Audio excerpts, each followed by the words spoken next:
ദൈവനാമത്തിന് മഹത്വമുണ്ടാകട്ടെ. എല്ലാ ദൈവമക്കൾക്കും സുഖാണോ? ഇന്നത്തെ ദിവസം നാം വചനമല്ല നാം കാണാൻ പോകുന്നത്, നമ്മുടെ കർത്താവായ യേശു ക്രിസ്തു ഈ ഭൂമിയിൽ ജീവിച്ചിരുന്ന സമയം ഒരുപാട് ഉപമകൾ പറഞ്ഞിട്ടുണ്ടല്ലേ, ആ 3.5 വർഷക്കാലം. അപ്പം അതിലുള്ള ഓരോ ഉപമകളും നമ്മൾ ഇനി ഓരോ ദിവസം നമ്മൾ കാണാൻ പോവുകയാണ്. അപ്പം ഇന്നത്തെ ദിവസം നമ്മൾ കാണാൻ പോകുന്ന ഉപമ മത്തായി 13-ാം അധ്യായം 1 മുതൽ 9 വരെയുള്ള വാക്യങ്ങളിൽ പറഞ്ഞിട്ടുള്ള വിത്ത് വിതയ്ക്കുന്നവൻ്റെ കഥയാണ്. നമ്മൾ കുഞ്ഞു കുട്ടികളെല്ലാവരും സൺഡേ സ്കൂളിൽ പഠിച്ചിട്ടുള്ള ഒരു കഥയായിരിക്കും. അപ്പോൾ മുതിർന്നവർ വരെ എല്ലാവർക്കും അറിയുന്ന സ്റ്റോറിയാണ് നമ്മൾ ഈ സോവറിൻ്റെ സ്റ്റോറി അല്ലേ, നമ്മുടെ വിത്ത് വിതയ്ക്കുന്നവൻ്റെ സ്റ്റോറി. ഓക്കെ, അപ്പം ഈ വിത്ത് വിതപ്പാനുള്ള മനുഷ്യൻ വിത്ത് വിതയ്ക്കാനായി പുറപ്പെട്ടു. അപ്പം ഈ പോകുന്ന വഴിയിൽ, ഈ വിത്ത് വിതപ്പാനുള്ള സ്ഥലത്തേക്ക് പോകണ്ടേ, ആ വഴിയിൽ കുറേ വിത്ത് എന്ത് ചെയ്തു, പുള്ളിയുടെ കയ്യിൽ നിന്ന് വീണു. ആൻഡ് കുറച്ചുകൂടെ മുന്നോട്ട് പോകുമ്പോൾ കുറേ പാറ സ്ഥലങ്ങളുണ്ടായിരുന്നു, അവിടെ കുറേ വിത്തുകൾ വീണു.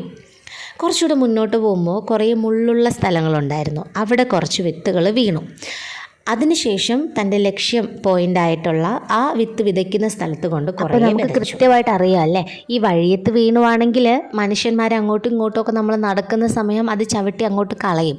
അപ്പം ആ വിത്ത് എന്ത് പറയുക, ഒന്നും അതിൽ ഫലം വരത്തില്ല. രണ്ടാമത് പാറമേൽ വീഴുന്നതാണെങ്കിൽ അതിന് വേര് മുളച്ച് വരാനായിട്ട് മണ്ണുണ്ടാവില്ല, അപ്പം അതും അവിടെ നശിച്ചു പോയി. മൂന്നാമത് മുള്ളിൻ്റെ ഇടയിലാണ് അത് വളരുന്നതെങ്കിൽ വളർന്നു വരും, പക്ഷേ മുള്ള് അതിനെ ഞെരുക്കി കളയും.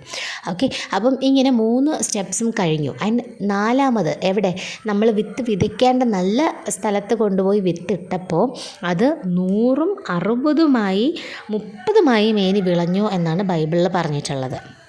ദൈവമക്കളെ, ഈ ഉപമയിലൂടെ നമ്മൾ എന്താ മനസ്സിലാക്കേണ്ടത്? ഈ വിത്ത് എന്ന് പറയുന്നത് ദൈവവചനങ്ങളാണ്. ഈ നിലം എന്ന് പറയുന്നത്, അതായത് നല്ല നിലവും മുള്ളുള്ള നിലവും പാറ നിലവും ഇതൊക്കെ നമ്മളാണ്. അപ്പം ഈ വചനം നാം കേൾക്കുന്ന സമയം, അതായത് നമ്മളോട്ട് ഈ വചനം എത്തുമ്പോൾ നമ്മൾ എങ്ങനത്തെ ഒരു നിലമായിട്ടാണ് ഇരിക്കുന്നത് എന്നുള്ളതാണ് വിഷയം. നമ്മൾ എന്നും വചനം കേൾക്കുന്നു, ഫോണിൽ കാണുന്നു, പള്ളിയിൽ പോയി പ്രസംഗങ്ങൾ കേൾക്കുന്നു, വചനങ്ങൾ കുറേ കേൾക്കുന്നു, ബൈബിൾ വായിക്കുന്നു, എന്നിട്ട് നമ്മളിലൊരു ചേഞ്ചസ് ഇല്ലയെന്നുണ്ടെങ്കിൽ നമ്മൾ ഒരു മുള്ളുള്ള സ്ഥലവും പാറമേൽ വിത്ത് വീണ ഒരു സ്ഥലവും അങ്ങനത്തെ ഒരു അവസ്ഥയാണ് നമ്മുടെ അവസ്ഥ.